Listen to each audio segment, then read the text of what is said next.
Donald Trump is an ambitious man. He was defeated by Joe Biden in 2020, but he wants to return to power.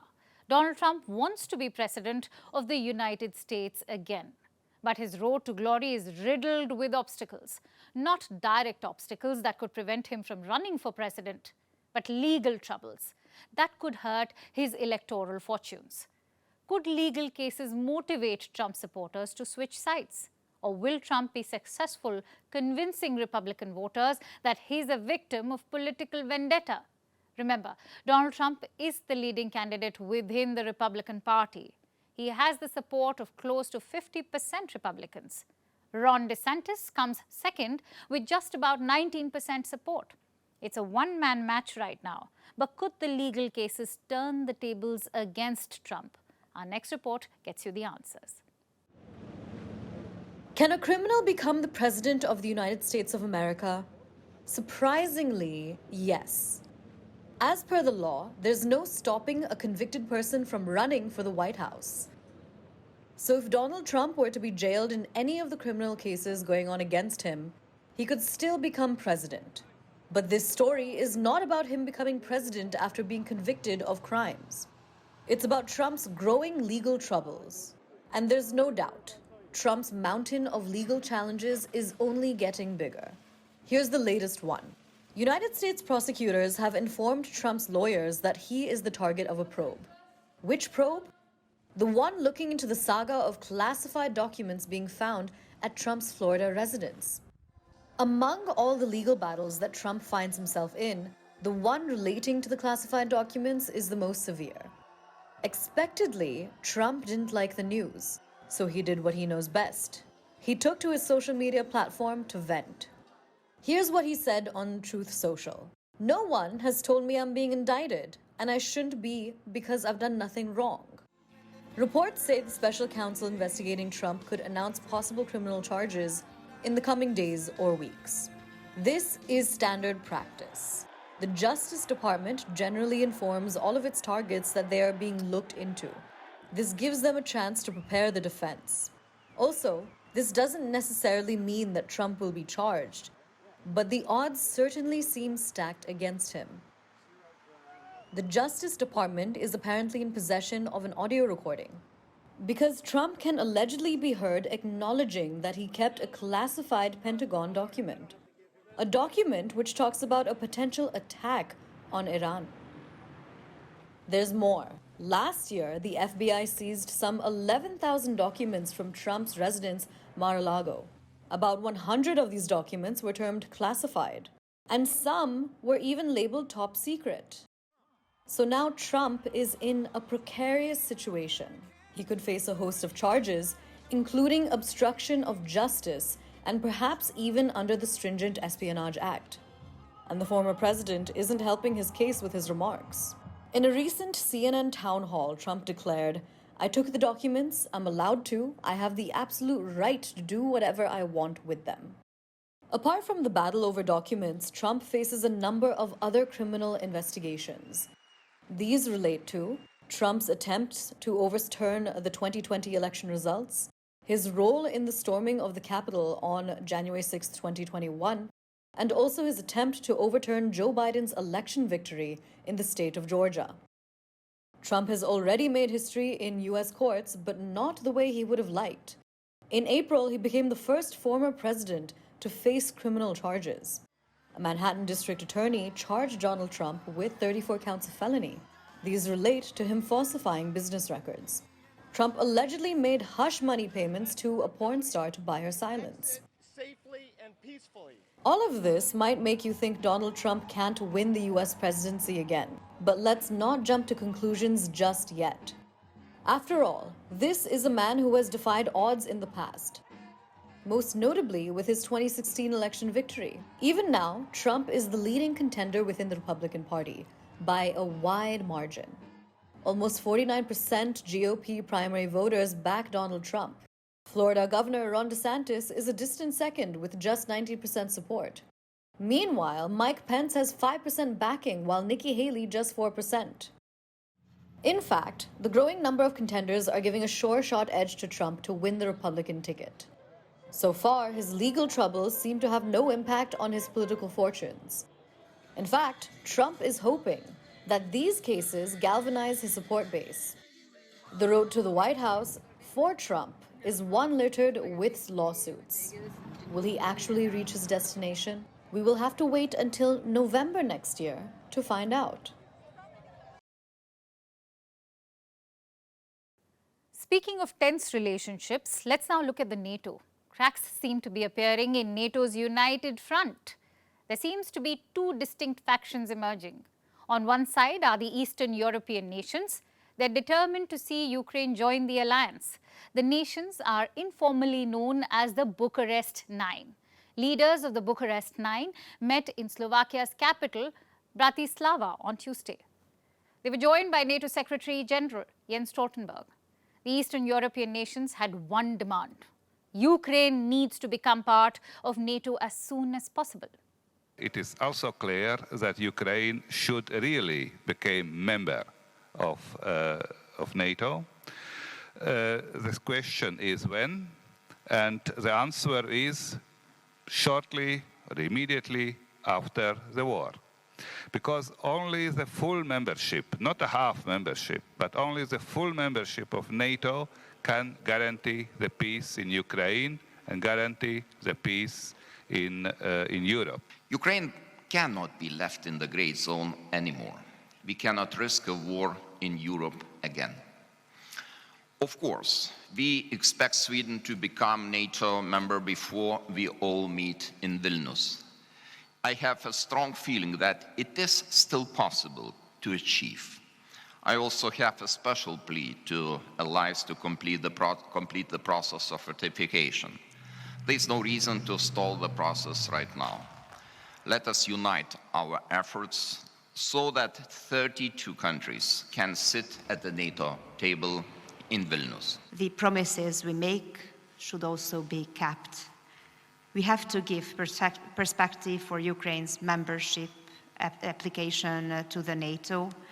And in order to be able to move forward in that sense, we have to see the soonest end to the war conflict in Ukraine. It seems the Bucharest Nine are upping the stakes. The former head of NATO and current advisor to Zelensky, Anders Rasmussen, has issued an ultimatum. He said Ukraine needs security guarantees and a membership path at the next NATO summit. The summit will begin on July 11th in Vilnius, the capital of Lithuania. Rasmussen said if these steps aren't taken, there will be an escalation. He said Poland and the Baltic nations might take matters into their own hands. How? By sending their own troops into Ukraine. Yes, NATO members are apparently threatening to send their soldiers into the war zone. It would mark a huge escalation and risk direct involvement of NATO troops in Ukraine. Remember, NATO follows the principle of collective defense. An attack on one member is an attack on all. So what happens if Russia kills NATO member country soldiers while attacking Ukraine? Rasmussen's threat is being seen as a pressure tactic, a way to arm twist the other faction in NATO, the cautious faction. This includes Germany and the US. They are reportedly still wary about letting Ukraine join the alliance too soon. It could serve to anger Russia further. Current NATO Secretary General Stoltenberg seems to be attempting a fine balancing act. He made these two statements in Bratislava. All allies agree that NATO's door remains open, that Ukraine will become a member of NATO, and that this is a decision that only allies and Ukraine can make. Russia does not have a right to veto NATO enlargement. At the B9 meeting today, we prepared a NATO summit, which will take place in Vilnius in July. At that summit, I expect allies to agree a multi-year package of assistance so that Ukraine transitions from Soviet-era doctrines, training and equipment to NATO standards, and to help it move closer to the alliance. On one hand, he said Russia does not have the right to veto a NATO enlargement. On the other, he spoke of a multi-year assistance package, something to help Ukraine move closer to the alliance. he did not commit to Ukraine immediately joining NATO. Then yesterday, he said NATO must give security assurances to Ukraine when the war ends. Assurances, not membership. He also reiterated that NATO will provide full-fledged security guarantees to full members only. It's this kind of cautious approach that's making the Eastern European nations angry. It threatens to divide NATO. The US seems to have noticed the tense situation. The President will welcome Jens Stoltenberg, Secretary General of the North Atlantic Treaty Organization, also known as NATO, to the White House on Monday, June 12th, to discuss the upcoming NATO summit that's going to be occurring in Lithuania.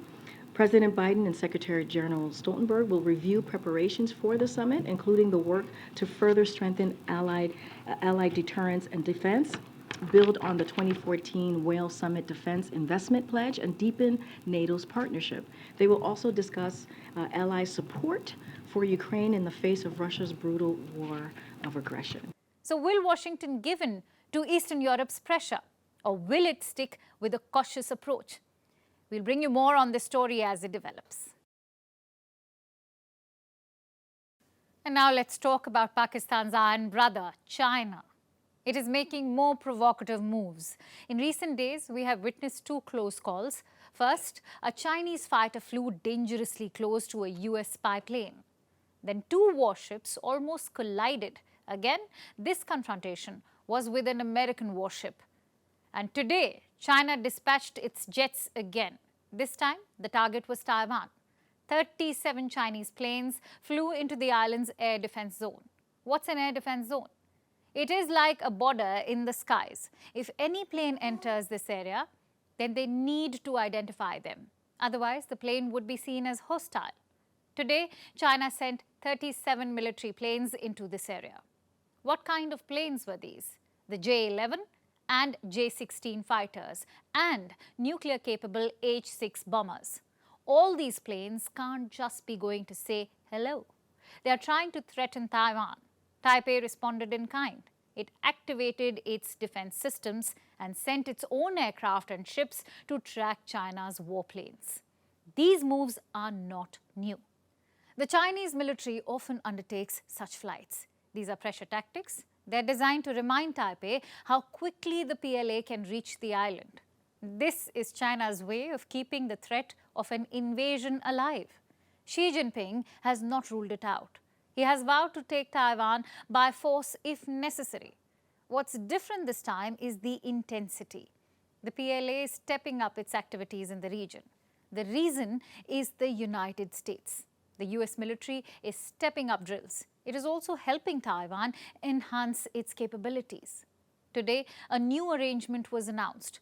US, Taiwan, and Japan will now share data from their drones. The data will be shared in real time from the naval reconnaissance drones of the three parties. What is the purpose of this arrangement? To keep an eye on Chinese activities in these waters. US has roped in its allies to strengthen Taiwan's defenses. So in the event of any Chinese attack, US and Japan will be able to coordinate their actions. They'll be able to collect intelligence and inform Taipei about the PLA's movements. Soon, Taiwan will be receiving 4 new drones. They are MQ-9B Sea Guardian drones. They'll be delivered to Taipei by 2025. So what kind of capabilities does it have? It can track, find and target enemy ships and radars. Washington feels the need to bolster its defenses now. It believes China is increasingly getting aggressive in the region. Sadly, Ed, these are part and parcel of an increasing level of aggressiveness by the PLA, the PRC's military, particularly in the area of the Taiwan Straits and in the South China Sea. The air intercept was over the South China Sea, and the maritime intercept that you talk about was in the Straits. And sadly, this is just part, again, of a growing aggressiveness by the PRC that we're dealing with, and we're prepared to address it. China issued a response today as well. It accused the US and Japan of creating military tensions and threatening stability in the Taiwan Strait. But it is unlikely the US and its allies will back down. If China intensifies its operations near Taiwan, expect America and its friends to respond in kind. America's influence is being tested on another front, currency. The de-dollarization campaign. It's a real thing now. Even American banks can't ignore it. JP Morgan, it is one of America's leading banks. The bank has recognized that the domination of the dollar is under threat. The bank has put out an assessment.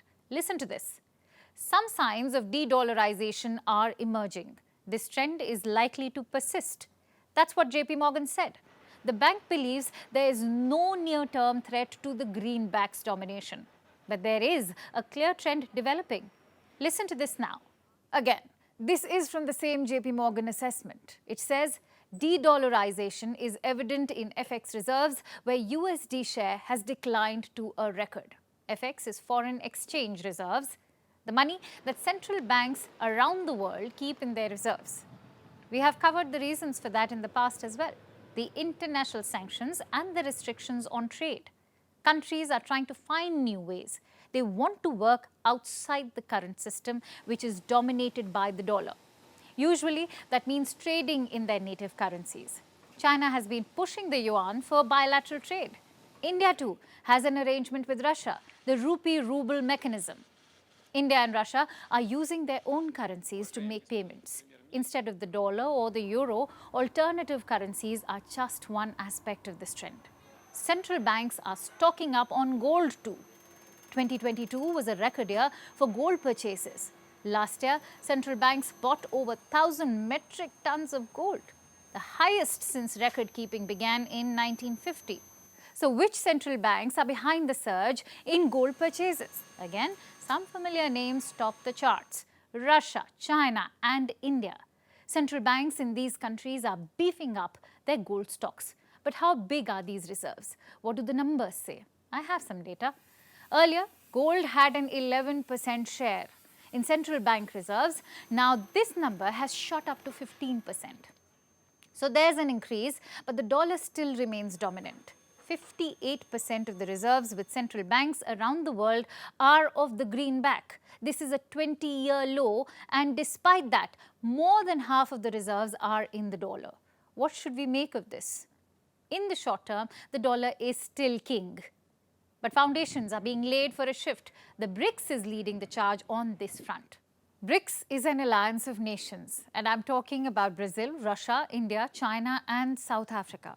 These are leading emerging economies, and they're thinking about making some bold moves. Recently, their foreign ministers met. They discussed the idea of a shared currency. The proposal was first floated by Russia. This happened during last year's BRICS summit. Now, the BRICS has sought some guidance. We had one of the senior executives of the new development bank briefing our meeting on work that the bank has been doing, looking at the potential use of alternative currencies to the current internationally traded currencies, and looking at how we strengthen the arm of the BRICS Development Bank, and also ensure that we do not become victim to sanctions. So serious deliberations are underway, but a shared currency is not an easy idea to execute. There's a need for direction and a roadmap. The specifics could be spelled out later this year, when leaders of BRICS nations meet in August for a summit. South Africa is playing host. We'll be tracking the developments for you. What do you do when you are applying for a new job?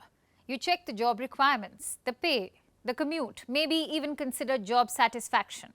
But what if the office gets back to you with a bizarre request, like only vegan lunches allowed? What do you do then? A job seeker faced the same dilemma. They were in for a rude shock when they got a mail from the potential employer. What did the reply say? Watch our next report to find out. Be on time. Understand your office environment. Respect others. Be polite and professional. Those are some of the usual rules that most offices have. Sounds normal, right? But what if your office had this rule? Vegan lunches only on site. Shocked, right? So was this Reddit user who posted about it. This is a mail he got from a potential employer. It says, and I quote, "Our workplaces are strictly vegan. You do not have to be vegan away from work, but you do need to bring a vegan lunch and have plant milk to eat on site or eat lunch off site. Can you confirm you are fine with this? So basically, if they took the job, he would have to have only vegan food at work. Sounds bizarre, right? In fact, the post has divided the internet. Some believe it is fair for the company to do so. They argue that since the company asked first, it doesn't violate any employee clauses. They believe if a workplace wants to be vegan, they should be allowed to do so. The other side finds it radical. They believe no job is worth this much hassle. According to them, it is a stupid rule. But this isn't the first time office rules have divided the internet. Here's another one. It says work 10 minutes extra for every 1 minute that you are late. I mean, punctuality is a good trait, but this seems to have taken it a bit too far, and the internet agrees. How about this? A bathroom sign that said, employees must adhere to the time limit or face a smell check. Imagine that, an office that dictates how much time you spend in the loo. Of course, the internet was outraged. Bizarre office rules may be an anomaly, but they sure are creative. And if you think your job pays you well enough to only eat greens for a meal, go ahead and accept it. Or else keep looking. Preferably for ones which don't create unrest over your use of the restroom. And now it's time for Vantage Shots, images that tell the story. India has successfully tested a new generation ballistic missile. It's called Agni Prime. Meanwhile, wildfires in Canada are severely impacting parts of the United States. New Yorkers woke up to a hazy day that looked like a scene from a post-apocalyptic movie. And the Kilauea volcano erupted in Hawaii. This is one of the world's most active volcanoes. And finally, what makes June 8th significant? On this day in 1948, Air India's first international flight took off. It took off from erstwhile Bombay for London via Cairo and Geneva. Air India International came into being after industrialist J.R.D. Tata suggested that the Indian government should sponsor an international airline. We leave you with that. Thank you for watching. We'll see you tomorrow.